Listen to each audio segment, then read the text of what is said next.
welcome to this episode at Bolla, which is all about how we minimise waste and create compost for the allotments and for the fruit and olive trees only. Here I am next to our allotments. It's only an initial allotment. It's going to change dramatically over the next 12 months, as you'll probably see in future episodes. But what we're trying to do, what we're trying to achieve by creating our own compost is we want to improve the soil quality. We noticed when we came initially there were absolutely no worms in any of the soil that we worked with, really poor, low quality soil. And now we're beginning to see worms, and that's just an example. We also want to raise the level of the soil because it's very close to the bedrock here and it's quite low compared to the level of the trees, for example. We want to minimise the waste that we use, so we don't want to throw it away completely and put it in the general waste if we can help it. So all our food waste gets recycled into the Bokashi and the composter, which we're going to talk about. So we've got a lot of land at Bolla, and there's about 100 to 150 metres here of what we call cropping area. So Pete's planted some beans and some sweet corn. We really can't get enough good quality organic compost for such an area as this, let alone the trees as well, which are all fighting disease. So we're just doing as much as we can to create the compost to help vegetables and trees here. The other way we're going to try and improve the soil is by adding, when we shred the olive trees or fruit trees barks and stuff, we put the shreddings around the young fruit trees. The idea is that we want to leave that there for about a year to a year and a half, possibly two, and then once it's actually started to rot down, then we rotate it into the soil gently to add it into the actual soil. So at the moment it's like a protective barrier on the top, keeping the water in when it rains, keeping it warmer during the actual winter time, but at some point we're going to rotate it in. I've done a couple which we first did almost 18 months, 2 years ago, and then I've rotated some of those in already.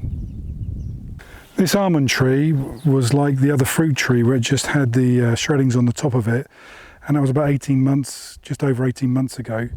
And during this trip, what I've done is I've gently rotated in that layer into the actual earth, really gently done it so I don't actually go towards the roots of the tree itself.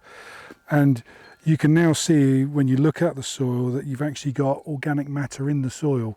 You've got it all composting into the soil. So again, when you feel this soil now compared to the other ones that haven't been done, the soil breaks up a lot, it retains some moisture a bit more, and eventually it will just rot down and actually add to the area around the trees.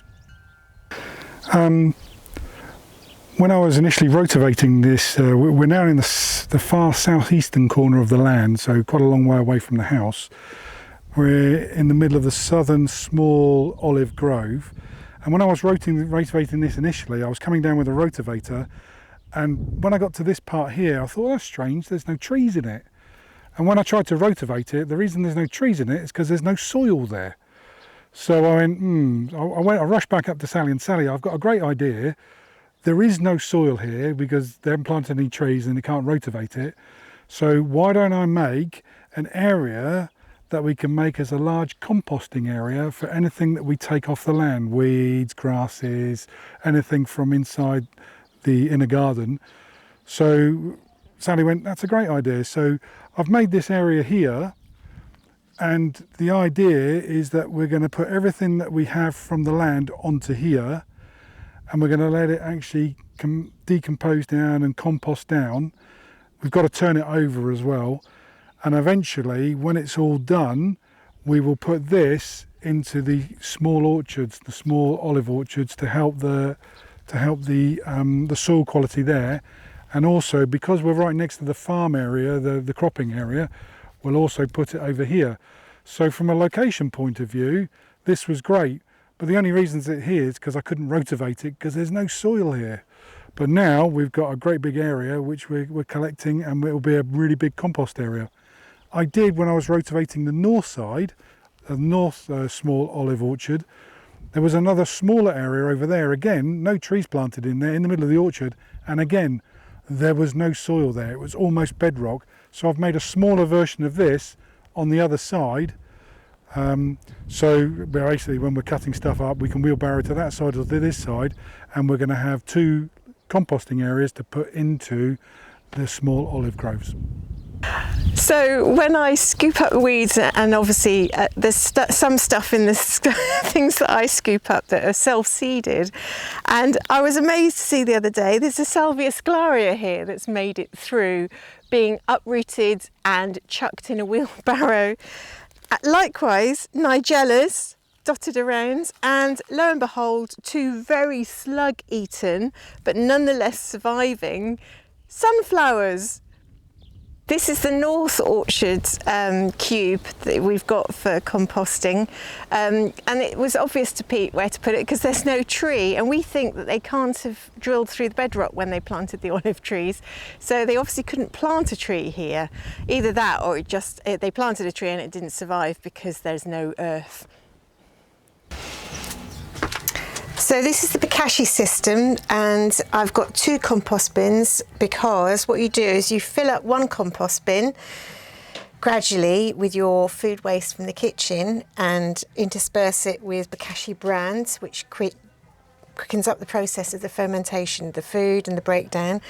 And then when that's full, it goes underneath and you collect the juice from that periodically while the other one fills up, and it's typically about 2 weeks for a bin to fill up. So that's then sat there quite happily breaking down for an extra 2 weeks after it's been filled up, and after that I take it to the rotating compost, turning thing, where it gets thrown in, and then I'll turn it, and then when I'm ready I'll take the soil out, the compost out at the end. This is the Bokashi juice. It smells disgusting. I'm about to collect it off here, so I'm pretty sure it's got some in it. Oh yeah, there it is. We've had beetroot, so it's quite purple. Look at that. I've probably got a few loads of that to do first. There we go. Let me just top that into here, because this then gets down diluted very, very proportionately. You put very little in with quite a lot of water, and it feeds the trees or vegetables or whatever it is that we're growing. So I'm sure I can probably get another few capfuls of that juice out from here, because this bin isn't quite full yet. The one underneath it is empty, ready to go. I think with the load that I've got from the kitchen at the moment, it will probably fill it up and start the next one. So there we go. Put all of that in. Lovely fertiliser juice for the plants. Well, not the plants, the trees and the trees and vegetables mainly. Get this. There we go. So that's added quite a lot to that one. And these go in the shade, because the last thing you want is the sun heating that bottle up. And let's see what this has been doing. So this had quite a lot of food added to it already. Every couple of inches you're supposed to add bran, so I'm going to put this in. And the Bokashi system is such, they say that you can add, you know, fish, meat products, dairy products, as well as vegetables, your normal kitchen vegetable waste. I tend not to add the meat or the fish, but we do add cheese. If there's any leftover cheese scraps, they go in here. Probably get one layer of Bokashi there. So this system comes with its own little scoop. One scoop goes over the top of what I've just put in.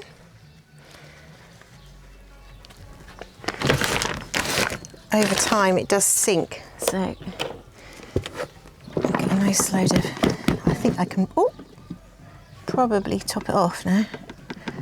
Empty that. That's the one that lives in the kitchen. And this, I think, will probably mean it's full. Ooh. Oh, not quite. There we go. Flies love this. Oh, I can get another lot in that. That's really good. Okay, so I'll rinse that off.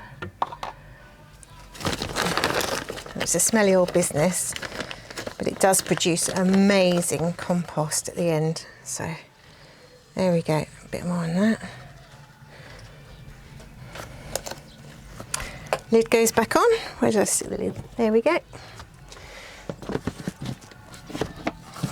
So that keeps it airtight and quite happily doing what it needs to do. I thought that was going to fill up. It's not full up yet. It's time to empty this Bokashi compost bin now into the rotating compost. So you've got to make sure that it's completely free of juice first. I did that earlier. Otherwise, you're just putting liquid into the rotator compost. It's not a very nice job. And what you're supposed to do with the rotator is turn it every day or every other day. And of course, we're subject to Brexit rules, which means that we can only be here for 90 out of 180 days, which means that we're not here for 50% of the year. So it's not ideal. The rotator composter gets somewhat neglected, I would probably say, and I'm chancing a little bit. We're about to go away for a month. I'm emptying this into it, and it's going to sit there for quite a long time. And I'm hoping that when we get back, that we might just have some compost to be able to show you, because wouldn't that be nice if you could see what it came out like? But yeah, it's definitely not an ideal situation to be in. It's my lovely rotating composter. There's two sides to it, and I think I put the last one in here, so I'm going to take a chance and put this one into here. Now, I'm lucky, it's quite dry in there. Sometimes all you get is little flies just gushing out. But today, it just looks like it's nice and clear. So I'm gonna actually shuffle this down. Very dry. I am lucky. Put this in. Oh, yuck. Oh, there's still quite a lot of juice in that as well. I did do my best to get it out. That gets cleaned under the IBC, not going anywhere near the house. And this bit, which is covered in the Bokashi bran, I have to knock on the side. Not very nice. Ugh. And put this back on and give it a good, very good spin. So let's do this. Supposed to do this every day, every other day. But sounds good. It's all mixing in nicely. So there we go. That now can sit. And I'll do it a couple of times before we go, and I'll ask my son to do it when he's here. And when I'm back in July, in a month's time, it might be a da-da moment. Who knows? So I'm at the IBC area, which we've got 3 completely full, well, with water, and the 4th one, which is going to get connected up by the autumn. And I'm going to demo the use of the Bokashi juice, which, as you can see, Schweppes tonic water bottles have come in very useful again. So it's a very odd looking colour, Schweppes, and it's incredibly potent. Oh, a little pop as I opened it because it's been fermenting. And this is just to show you, it's honestly not a lot that goes in like that. A slurp, I call it. And it's a 10 litre watering can. So, and that's because it is so strong, this stuff. And we thought we'd just show you that this bit here. So it takes seconds to fill up. And that will stretch a long way, and it's brilliant for the trees. If you're going to use it on vegetables, don't do what Pete did and pour it all over the vegetable leaves, etc. put it around the base of the plant so it goes into the roots, not on the leaves, because it can, when it's strong, burn peat. So I'm going to go and put this out on the fig tree, which we think probably could do with a little boost. It's got some young figs on it at the moment. This might just give it a little bit of a kick, and hopefully we'll have some ready when we get back in July. If not, it'll be the early autumn. So when we're doing the trees, we come about 1 metre out and just try and, I'll probably get through 2 cans just on one tree. So, but this is just to show you really. So we come 1 metre out so that it goes for the roots, and there we go. Can't go far enough. So it's time to get a bit of compost out, and this isn't ideal because we're not here for 50% of the year because of Brexit and having to do the Schengen Shuffle. So nobody is here to turn the composter, which should happen every other day about. So it's not as good compost as I would like, but it's really just to show you how we do it. So what I do normally, oh hang on, remind myself what I do, it's been so long. I come here, then I position it to get that off. That's the lid. I've got 2, it's a great dual composter, this one, so that one's still got stuff cooking in it. And then I need to go around here and catch it as it comes out.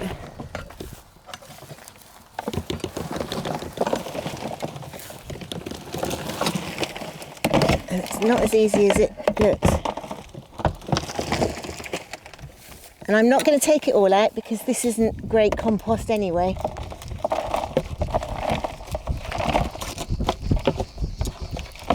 There we go. That's enough to show you what we got.